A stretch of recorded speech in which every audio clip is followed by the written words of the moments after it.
নমস্কার বন্ধুরা, টুকিটাকি রান্নাঘরে আজকে আপনাদের সবাইকে স্বাগত। আজকে আমি বানাবো একদম সিম্পল ইজি ফ্রাইড রাইস। কিন্তু ফ্রাইড রাইসে সবসময় বিনস, গাজর, ক্যাপসিকাম সব দিয়ে বানাই। আজকে আমি একটু অন্যরকম ফ্রাইড রাইস বানাবো।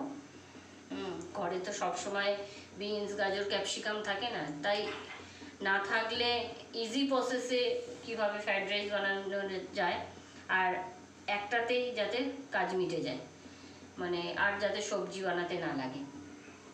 তার জন্য আজকে আমি ইজি প্রসেসে একদম ফ্রাইড রাইস বানাবো। আর তার সঙ্গে টমেটো এই যে পুড়তে দিয়েছি, টমেটোটা পুড়িয়ে এটাকে চাটনি করব। বাস, সবার প্রথমে আমি এই যে তেল গরম করতে দিয়েছি, আমি চিকেনগুলো ভেজে নেব। চিকেনগুলোকে আমি ছোটো ছোটো করে কেটে নিয়েছি। এখানে এই দুটো চিকেন যে দিয়েছি বড়, এই দুটো চিকেন হলো আমার 2 ছেলে মেয়ের জন্য।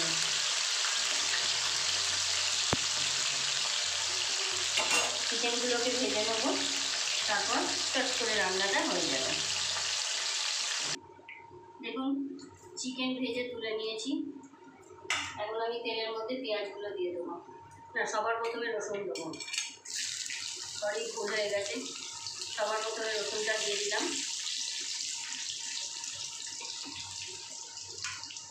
রসুনটা দেওয়ার পরে আমি একটা মিডিয়াম সাইজের পেঁয়াজ দিয়ে দিচ্ছি। একদম ইজি প্রসেসে করব। একটা ফ্রাইড রাইসই খাওয়া হয়ে যাবে, আর তার সঙ্গে আলাদা করে কোনো সবজির দরকার নেই, এইটাতেই খাওয়া হয়ে যাবে।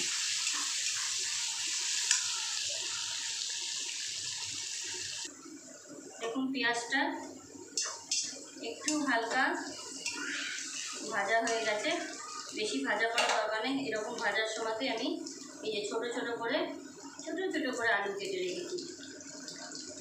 তার জন্যই বললাম যে এখানে আপনাকে আলাদা করে সবজি বানাবার দরকার নেই, এই যে একটাতেই সব কিছু খাওয়া হয়ে যাবে। এখানে আমি আলুগুলো দিয়ে দিলাম। আলুগুলো দিয়ে দিচ্ছি। এবার আমি এক এক করে সব মশলাগুলো এখানে সোয়াবিন আছে, সোয়াবিনটাও আমি এরকম ছোটো ছোটো করে কুচিয়ে রেখেছি, দিয়ে দিলাম। একদম শর্টকাট রেসিপি। সবসময় আমাদের রান্না করতে ভালো লাগে না, বা সবজি, ভাত, তরকারি এত কিছু খেতে ভালো লাগে না। এটাও মাঝে মধ্যে করে খেতে ভালো লাগে, তাই এটা বানাতে খুব সহজ, অথচ খেতে খুব টেস্টি। এবার আমি লবণ দিয়ে দেবো। লবণটা আপনারা আপনাদের আন্দাজ মতো দেবেন।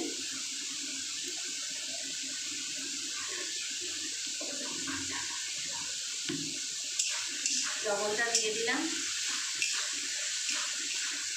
আমি হলুদ দেবো না।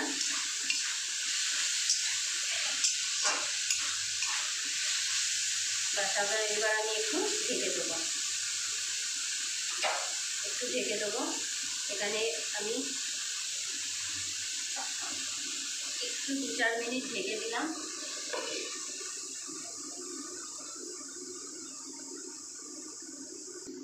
দেখুন, আমি চিকেনগুলো দিয়ে দিয়েছি।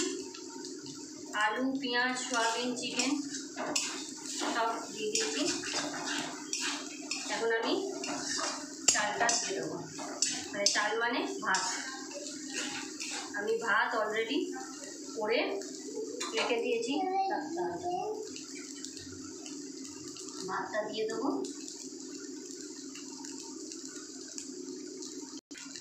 দেখুন, ভাত দিয়ে দিয়েছি। এখন আমি ভালো করে এটাকে মিশিয়ে নেব। আপনারা চাইলে হলুদ দিতে পারেন, আমি হলুদ দিইনি। আপনারা চাইলে হলুদ মশলা দিতে পারেন, কিন্তু আমি লাস্টে একটা মশলা দেবো, তাই আমি কোনো মশলা দিইনি। আর ভাতের মধ্যে এরকম সাদা ভাতের মধ্যে এরকম থাকলে দেখতে সুন্দর লাগে জিনিসটা। ভালো করে মানে স্টিমটা কম করে ভালো করে ভেজে নেবেন, তাহলে একটু ভাজলে ভালো লাগে। আমি একবার নুন দিয়েছিলাম, আর একটু অল্প লবণ দিয়ে দেবো। ভাতের মধ্যে আমি লবণ দিয়ে সিদ্ধ করেছি, তাই অল্প লবণ মিশিয়ে দিলাম।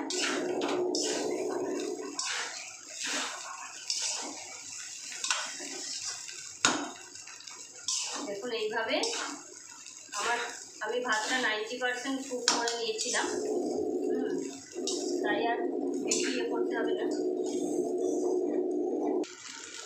দেখুন ভাতটা এইভাবে ভালো করে এইভাবে মিশিয়ে নেবেন ওপর নিচে করে, আর স্টিমটা কম করে রাখবেন, তাহলে নিচে লেগে যাওয়ার ভয় থাকবে। এখন আমি পিহুর ভাতটা মানে আমার মেয়ের ভাতটা উঠিয়ে নেবো। এখানে আমি ডিম গ্রেট করে রেখেছিলাম, ডিমটা দিয়ে দিচ্ছি, মানে সিদ্ধ করে নিয়ে গ্রেট করে দিয়েছিলাম ডিমটা, এটাও দিয়ে দিলাম। মানে এর মধ্যে সোয়াবিন পড়লো, চিকেন পড়লো, ডিম পড়লো, আর একটু অল্প আলুও দিয়েছি। আলুটা কেউ চাইলে দেবেন, না হলে আলুটা বাদ দিয়ে দেবেন, আমি আলু দিয়েছি। আমার পিহু আমাকে এখানে দাঁড়িয়ে দাঁড়িয়ে ডিস্টার্ব করছে। হ্যাঁ কাঁচা লঙ্কা দেবো, কাঁচা লঙ্কা দেবো, লাস্টে দেবো। তোমারটা উঠিয়ে নিয়ে তারপর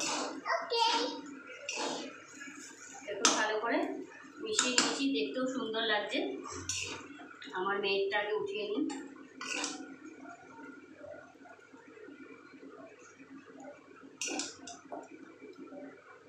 আমার মেয়েরটা তুলে নিয়েছি। এখন আমি এখানে কয়েকটা কাঁচা লঙ্কা চিড়ে দিয়ে দেবো। কয়েকটা কাঁচা লঙ্কা চিড়ে দিয়ে দিলাম। আপনারা পারলে আগেই দিয়ে দেবেন, বাড়িতে বাচ্চা রয়েছে তাই পরে দিলাম। আপনারা যদি ঝাল খান তাহলে প্রথমেই দিয়ে দেবেন কাঁচা লঙ্কাগুলো। ও তুমি ঝাল খাবে না? ঠিক আছে, আচ্ছা ঝাল খেতে হবে না, তোমাকে দিইনি, তোমারটা উঠিয়ে দিয়েছি। এখন পুরো মেশানো হয়ে গেছে জিনিসটা। এবার আমি এখানে এই যে ফ্রাইড রাইস মশলা আছে, চিং চাইনিজের ফ্রাইড রাইস মশলা, এই যে চিং চাইনিজের ফ্রাইড রাইস মশলা, এইটা দিয়ে দেবো।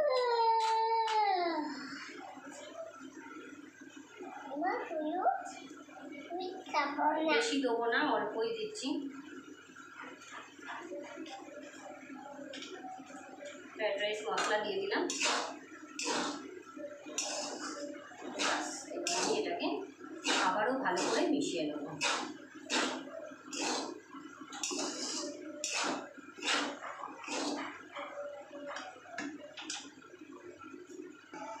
দেখুন পুরো রান্নাটা আমার কমপ্লিট, একদম সুন্দর হয়ে গেছে,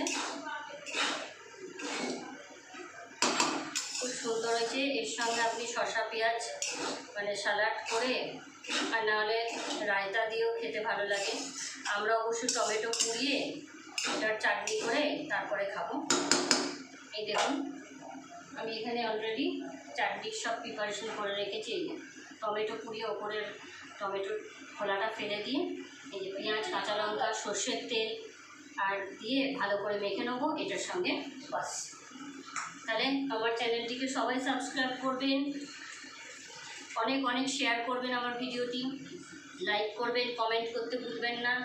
কমেন্ট করবেন, কমেন্ট করলে আমার ভালো লাগে যে কার কেমন লাগছে আমি জানতে পারবো, তাহলে আমি সেরকম বুঝে আরও নতুন নতুন ভিডিও আপনাদের কাছে নিয়ে আসবো।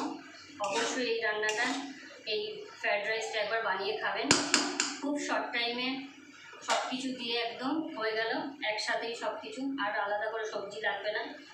অবশ্যই বানিয়ে খাবেন আর আমাকে কমেন্টে জানাবেন। আবার আপনাদের সঙ্গে দেখা হবে, এখনের জন্য বাই বাই।